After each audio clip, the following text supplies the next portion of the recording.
Jadi Bang Babe Rojali berpasangan dengan Elvi Sukaisi, suami istri, punya anak cuma 3. Nah, film ini nggak bakal bisa.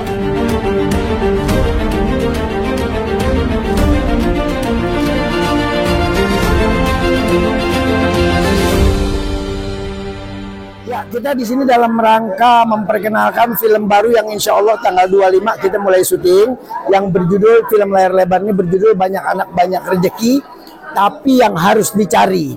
Bukan berarti kalau banyak anak banyak rezeki terus kita harus diam aja, enggak. Ada yang harus dicari. Jadi kalau kita banyak anak itu paling enggak rezeki harus kita dapetin, lebih kita nyarinya gitu. Bukan berarti urusannya kita nggak percaya dengan keluarga berencana ya. Karena film ini mungkin diambil di saat yang penulis atau ini yang untuk mengambilkan supaya orang yang udah terlanjur anaknya banyak tidak mengenal putus asa untuk cari rezeki, untuk cari usaha yang bisa lebih dan bisa ngurus anak-anaknya begitu. Bertentangan nggak sih dengan kehidupan aslinya Bang Ovi? Ya kalau di sini sih gue lihat nggak bertentangan, justru di filmnya cuma 3 anak. Kehidupan asli gue 11 anak, 11 anak dan 11 cucu. Tapi alhamdulillah karena kita punya semangat, kalau kita punya semangat apapun yang terjadi Allah pasti kasih rezeki. Yang penting itu jangan putus asa, punya semangat buat ngurus istri, buat ngurus anak, buat ngurus cucu, pasti Allah kasih rezekinya. Begitu juga dalam film ini banyak cerita-cerita yang tidak ada yang perlu disesalin nih dalam persoalan ini. Yang penting kita sebagai orang tua mau berusaha untuk ngurus anak-anaknya. Dimanapun kita mau berusaha buat anak dan istri kita, pasti Allah kasih titik-titik rezeki nanti. Ini Bang Ovi di sini jadi apa nih? Jadi Bang Babe Rojali berpasangan dengan Elvi Sukaisi, suami istri, punya anak cuma 3. Nah, film ini nggak bakal bisa ketebak karena dari film ini dari pertama sampai ending ntar penonton cuman itu gitu. Nah, lihat hasilnya apa film ini di dalamnya sebenarnya. Nah, berpasangan dengan Ratu Dangdut gimana? Ya, gue sih sama Umi Elvi juga orangnya asik ya, diajak dialognya juga asik. Cuma barangkali apapun yang gue mau improv, paling nggak gue ajak ngomong dulu. Karena gue kan nggak pernah Elvi Sukaisi kan seorang Ratu Dangdut, penyanyi, bukan pemain lenong kayak gue kan. Jadi paling nggak, Mi nanti di endingnya Opi mau ngomong gini Mi ya, Umi mau ngomong apa aja terserah gitu. Nah kecuali kalau gue sama Bopak atau main-main yang lain yang biasa improvisasi, mungkin gue nggak perlu kompromi lagi. Tapi kalau Umi Elvi khusus, paling nggak gue harus lebih banyak baca dialog daripada harus improv gitu. Karena dia kan nggak tahu ngerti improv larinya kemana nanti. Ketika ditawarin film ini apa di benak Bang Ovi? Ya gue begitu tawarin film ini, gue pertama nuansanya Betawi, tapi bukan berarti khusus buat orang Betawi, enggak. Di situ ada pemain dari Padang, ada pemain dari Jawa, ada pemain dari Manado gitu, maksudnya logat-logat ya. Jadi sebetulnya ini satu kesatuan filmnya.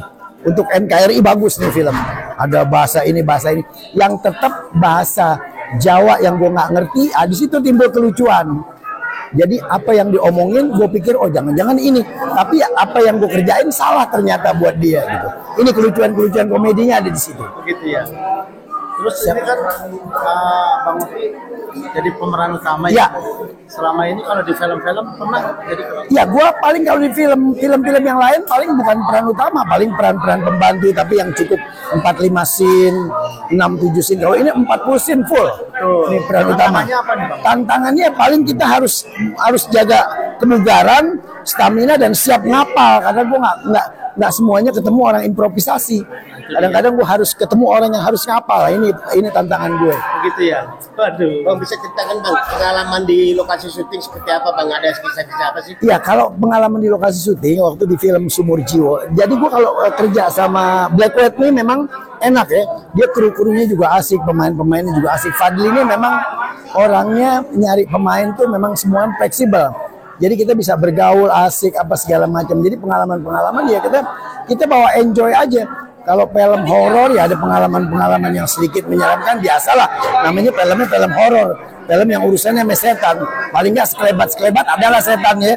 Cuma kita kan nggak terlalu ambil pusing lah dengan dunia itu. Yang penting kita asik sama para pemain aja, mau sutradara apa segala macam. Jadi harapan film ini apa? Ya, harapan gue di film ini mudah-mudahan untuk penontonnya yang kebetulan anaknya banyak nggak pernah kenal putus asa. hadapi hidup dengan senyuman, hadapi hidup dengan bercanda, tapi tetap kita usaha. Insya Allah kalau kita rileks menghadapi hidup, kita bercanda menghadapi hidup, tapi tetap serius, pasti Allah kasih jalan keluar untuk mencari rezeki. Bagus sekali bang, bantu buat film ini. Film ini bantuannya ada, yang itu aja. Ini kebetulan kan gue suami istri sama LP. Bangun tidur mata kita belek, makan bunyi di depan TV. Gue tahu gue jelek, tapi di film ini gue laki bini sama LP. Sip, oke. Thank you. Oke, thank you.